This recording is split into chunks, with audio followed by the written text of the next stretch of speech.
Hello, everybody. It's Cody at Cody's Reading Time. I'm back again with another story out of the Green Fairy book by Andrew Lang. And this one is called Sylvain and Jocosa. Let's find out what this story is about. If you enjoy my narrations, please subscribe. I upload new stories every single day, and there will always be something new to listen to. All right, let's get started. Here we go. Once upon a time there lived in the same village two children, one called Sylvain and the other Jocosa, who were both remarkable for beauty and intelligence. It happened that their parents were not on terms of friendship with one another on account of some old quarrel which had, however, taken place so long ago that they had quite forgotten what it was all about, and only kept up the feud from force of habit. Sylvain and Jocosa, for their parts, were far from sharing this enmity, and indeed were never happy when apart. Day after day they fed their flocks of sheep together, and spent the long sunshiny hours in playing or resting upon some shady bank. It happened one day that the fairy of the meadows passed by and saw them, and was so much attracted by their pretty faces and gentle manners that she took them under her protection, and the older they grew, the dearer they became to her. At first, she showed her interest by leaving in their favorite haunts many little gifts, such as they delighted to offer one to the other, for they loved each other so much that their first thought was always, "What will Jocosa like?" or "What will please Sylvain?" And the fairy took a great delight in their innocent enjoyment of the cakes and sweetmeats she gave them nearly every day. When they were grown up, she resolved to make herself known to them, and chose a time when they were sheltering from the noonday sun in the deep shade of a flowery hedgerow. They were startled at first by the sudden apparition of a tall and slender lady, dressed all in green, and crowned with a garland of flowers. But when she spoke to them sweetly and told them how she had always loved them, and that it was she who had given them all the pretty things which it had surprised them to find, they thanked her gratefully and took pleasure in answering the questions she put to them. When she presently bade them farewell, she told them never to tell anyone about what they had seen. "You will often see me again," added she, "and I shall be with you frequently, even when you do not see me." So saying, she vanished, leaving them in a state of great wonder and excitement. After this she came often, and taught them numbers of things, and showed them many of the marvels of her beautiful kingdom. And at last, one day, she said to them, "You know that I have always been kind to you. Now I think it is time you did something for me in your turn. You both remember the fountain I call my favorite. Promise me that every morning before the sun rises you will go to it and clear away every stone that impedes its course, and every dead leaf or broken twig that sullies its clear waters. I shall take it as proof of your gratitude to me if you neither forget nor delay this duty, and I promise that so long as the sun's earliest rays find my favorite spring the clearest and sweetest in all the meadows, you two shall not be parted from each other." Sylvain and Jocosa willingly undertook this service, and indeed felt it was but a very small thing in return for all the fairy had given and promised to them. So for a long time the fountain was tended with the most scrupulous care, and was the clearest and prettiest in all the country round. But one morning in the spring, long before the sun rose, they were hastening toward it from opposite directions, when, tempted by the beauty of the myriads of gay flowers which grew thickly on all sides, they paused each to gather some for the other. "I will make Sylvain a garland," said Jocosa, "and how pretty Jocosa will look in this crown," thought Sylvain. Hither and thither they strayed, led even further and farther and farther, for the brightest flowers seemed always just beyond them, until at last they were startled by the first bright rays of the rising sun. With one accord they turned and ran toward the fountain, reaching it at the same moment, though from opposite sides. But what was their horror to see its usually tranquil waters seething and bubbling, and even as they looked down, rushed a mighty stream, which entirely engulfed it. And Sylvain and Jocosa found themselves parted by a wide and swift rushing river. All this had happened with such rapidity that they had only time to utter a cry and each to hold up to the other the flowers they had gathered. But this was explanation enough. 20 times did Sylvain throw himself into the turbulent waters, hoping to be able to swim to the other side, but each time an irresistible force drove him back upon the bank he had just quitted, while as for Jocosa, she even essayed to cross the flood upon a tree which came floating down, torn up by the roots, but her efforts were equally useless. When, with heavy hearts, they set out to follow the course of the stream, which had now grown so wide that it was only with difficulty that they could distinguish each other, night and day, over mountains and through valleys, in cold or in heat, they struggled on, enduring fatigue and hunger and even hardship, and consoled only by the hope of meeting once more, until 3 years had passed, and at last they stood upon the cliffs where the river flowed into the mighty sea. And now they seemed farther apart than ever, and in despair they tried once more to throw themselves into the foaming waves, but the fairy of the meadows, who had really never ceased to watch over them, did not intend that they should be drowned at last, so she hastily waved her wand, and immediately they found themselves standing side by side upon the golden sand. You may imagine their joy and delight when they realized that their weary struggle had ended, and their utter contentment as they clasped each other by the hand. They had so much to say that they hardly knew where to begin, but they agreed in blaming themselves bitterly for the negligence which had caused all their trouble, and when she heard this, the fairy immediately appeared to them. They threw themselves at her feet and implored her forgiveness, which she granted freely, and promised at the same time that now their punishment was ended, she would always befriend them.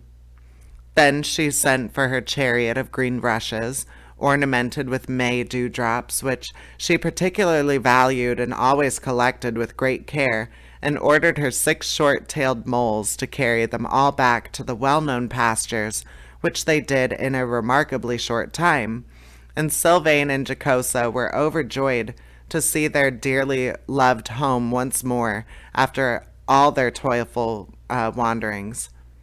The fairy, who had set her mind upon securing their happiness, had in their absence quite made up the quarrel between their parents, and gained their consent to the marriage of the faithful lovers, and now she conducted them to the most charming little cottage that can be imagined close to the fountain, which had once more resumed its peaceful aspect, and flowed gently down into the little brook which enclosed the garden and orchard and pasture which belonged to the cottage.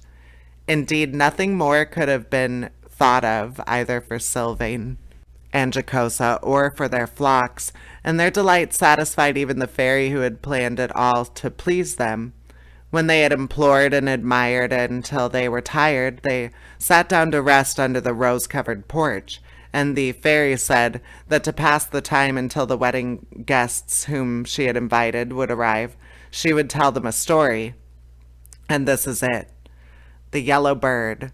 Once upon a time, a fairy who had somehow or other got into mischief was condemned by the High Court of Fairyland to live for several years under the form of some creature, and at the moment of resuming her natural appearance, once again to make the fortune of 2 men, it was left to her to choose what form she would take, and because she loved yellow, she transformed herself into a lovely bird with shining golden feathers, such as no one had seen before.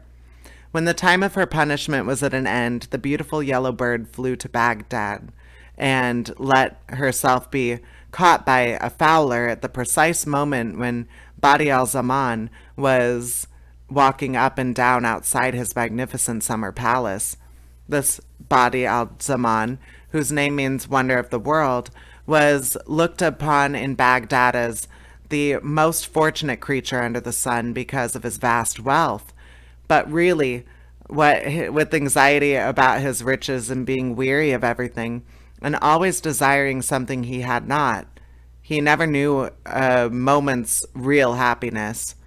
Even now he had come out of his palace, which was large and splendid enough for 50 kings, weary and cross because he could find nothing new to amuse him. The fowler thought that this would be a perfect opportunity for offering him a marvelous bird, which he felt certain he would buy in an instant, and he was not mistaken. For when Badi al Zaman looked at the lovely prisoner and took it into his own hands, he saw written under its right wing the words, "He who eats my head will become a king," and under its left wing, "He who eats my heart will find 100 gold pieces under his pillow every night." In spite of all his wealth, he at once began to desire the promised gold, and the bargain was soon completed. Then the difficulty arose as how the bird was to be cooked, for among all his army of servants, not one could Badi al Zaman trust. At last he asked the fowler if he were married, and on hearing that he was, he bade him take the bird home with him and tell his wife to cook it. "Perhaps," said he, "this will give me an appetite which I have not had for many a long day, and if your wife shall have 100 pieces of silver." The fowler with great joy ran home to his wife, who speedily made a savory stew of the yellow bird. But when Badi al Zaman reached the cottage and begged eagerly to search in the dish for its head and its heart, he could not find either of them, and turned to the fowler's wife in a furious rage. She was so terrified that she fell upon her knees before him and confessed that her 2 children had come in just before he arrived, and had so teased her for some of the dish she had prepared that she had presently given the head to one and the heart to the other, since these morsels are not generally much esteemed. And Badi al Zaman rushed from the cottage, vowing vengeance against the whole family. The wrath of a rich man is generally to be feared. So the fowler and his wife resolved to send their children out of harm's way. But the wife, to console her husband, confided to him that she had purposefully given them the head and the heart of the bird, because she had been able to read what was written under its wings. So believing that her children's fortunes were made, they embraced them and sent them forth, bidding them get as far away as possible, to take different roads, and to send news of their welfare. For themselves, they remained hidden and disguised in the town, which was really rather clever of them, but very soon afterwards Badi al Zaman died of vexation and annoyance at the loss of the promised creature, and then they went back to their cottage to await news of their children.